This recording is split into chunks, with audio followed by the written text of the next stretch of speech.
A silent sky train moves through a darkening city. Its elevated tracks moving past residential areas and toward the Suko warehouse district on the outskirts of Alki. As the camera moves riding alongside the train, the automatic announcements of the next stop flows through a slightly opened window. Auto announcement: next stop Suko district stop 4. Next stop Suko district stop 4. If this is your stop, please prepare to disembark. The train lightly shudders as it rounds the last hill that separates the warehouse district from Alki's main airport. The light shutter shifts a young girl who has fallen asleep on the train. The camera moves into showing the girl muttering to herself as she shifts the bags she is carrying. A faint click releases the silver bracelet on her right wrist, but luckily for her the bracelet has a small chain that keeps it from falling off. The train shudders again, this time nearly dislodging her bag from her lap. The young girl of 15 years fumbles with the bag, managing to keep it from falling as she awakens. Looking around as she rubs at her eyes, Flight realizes two things in the next instant. One, she's fallen asleep on the sky train and missed her stop, but worse, she is now 13 stops from her home in the Suko district, at night. Flight, what? What? Shooting up from her seat, she presses her face into the train's glass window, staring out in horror. Panicking, she pulls back, looking around at the few other passengers all eyeing her while pretending not to. Oh my god. Oh my god, my mom's going to kill me. Why didn't someone wake me up? She shouts. A few of the passengers give her indignant looks before going back to pretending not to care. Passenger young man, he thinks. Yeah, like that's my job.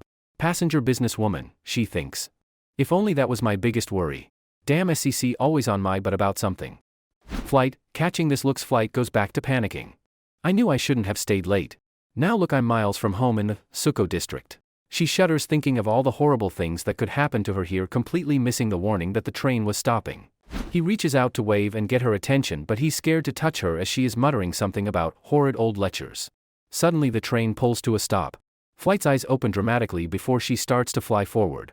Catching her balance, Flight has a moment of relief before the train settles and her arms, which had been spread out to help balance, are suddenly flung forward as she is thrown backward. The bracelet on her right wrist, closest to the hand pole, catches on a rounded metal loop, snapping the bracelet's chain.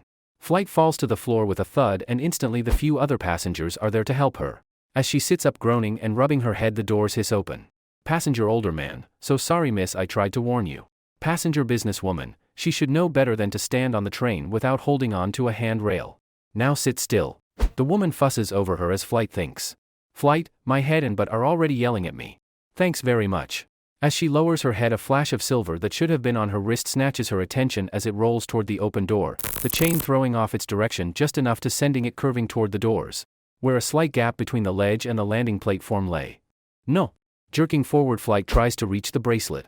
Pulling in a breath, she watches as the bracelet hits the thin lip of the sliding door and hops over the gap. Sighing in relief, she continues forward, only to watch the weight of the chain tilt the bracelet back toward the edge where it falls between the gap. Scurrying forward, she hopes to grab it somehow, but it is too late. Flight, no. The train continue on its auto-programmed route. Flight ignores the suspicious stare of the last passenger on the sky train platform, thankful that it was not one of the passengers who had seen the entire bracelet losing episode. She waits for the platform to clear so she doesn't get reprimanded again, while thinking. Flight, hopefully he won't recognize my uniform and call the school. She imagines the type of scowling she'd get from her teachers. Flight, the platform finally clears, she steadies herself. Now let's get this done. Though she put on a brave face, her mind runs to all the bad things that could happen to her here. No. She shakes her head as she climbs down. As she lands lightly on the crushed rocks around the tracks, a flash of shadow cutting off the light between her and the light post high above the landing. She casts her eyes upward nervously before a sound from behind her has her whirling to look. Did he come back? She thinks of the last passenger. Flight, is there anyone? Voice 1, don't you know never to ask that? A strong male voice calls. She turned back to see a young man looking to be in his middle 20s, his eyes hidden by the fringes of wild, dirty blonde hair. Flight, who? Voice 2, that's right, the element of surprise is important to both prey and predator. This voice came from behind. She turns, trying to keep both men in sight. He has a mostly shaved head, sleeveless red shirt showing off his well-developed muscles. Voice 1, losing the element of surprise can be bad for the predator as it mean he may lose his meal. Voice 2, but that's okay because the predator can always stalk new prey. Voice 1, but for the prey losing the element of surprise? He raises his head, letting the light cast itself into reflective red eyes like those of a wild animal. Voice 2, Flight's head swing back to the second male, her blood running cold and her heart pounding so fast that she barely hears, but the comprehension is clear. Death. The hint of light off two long teeth, and she feels her body go numb with fear. Voice 1, wouldn't you agree? She tries to turn her head, but before she can, warm breath passes over her neck. Prey.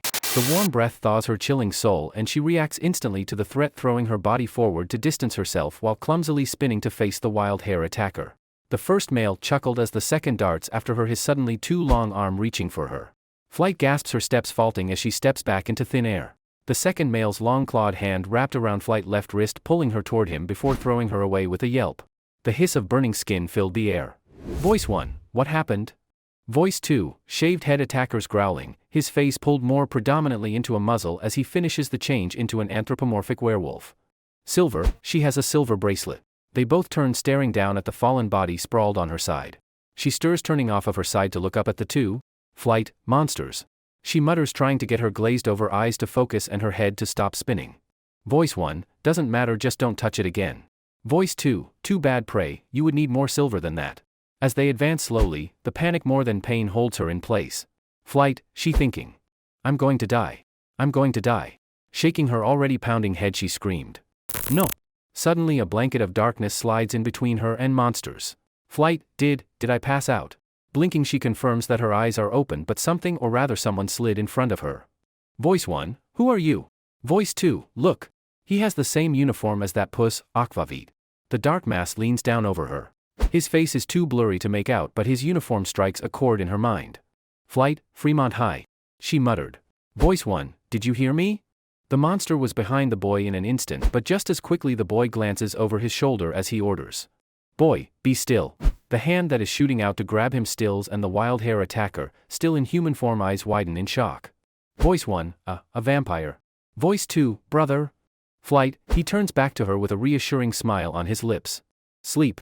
The scene opens to a large brick school with a delicately designed sign beside wide birthstone steps.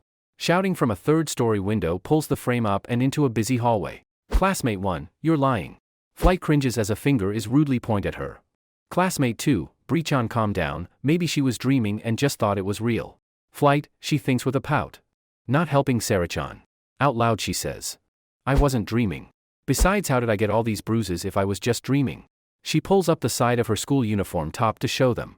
Whistles and shouts of, yeah, and, take it off, echo down the hall, causing Flight to go red and pull down her shirt. Classmate 3, but you said you thought it was dream and you did fall on the train when you woke up, right?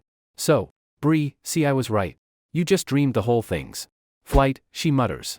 You were calling me a liar just a second ago. Bree, what was that? Sarah, Breachon, settle down. Flight had a long night. Falling asleep on the trains and then having that horrid dream. Cut her some slack. Bree settles as the third classmate reminds them of lunchtime. Classmate 3, come on, we can discuss it later, we're wasting our lunch hour. Bree, fine, but I don't want to hear anything else about Fantasy Flight's dreams. Sarah, I think it's great that she has such an imagination. They turn and began to walk away among the other students. Bree, Sarah-chan, you could make mosquito into butterflies. Classmate 3, what's that mean? Flight, but there's also the... She trailed off as her classmate walked off without her. Sighing to herself, she starts to follow when a voice pipes up behind her. Jumping as flashbacks of her dream invade her head. Flight turns to find another male classmate behind her. Male schoolmate, but what Flight-chan? Flight, she thinks. Chase Weber, 11th grader. Member of the, school newspaper club, I think. He has a cell phone open to a notepad application. Flight, what? She looks confused as she finally processes what he has asked. Chase, sorry, I couldn't help overhearing.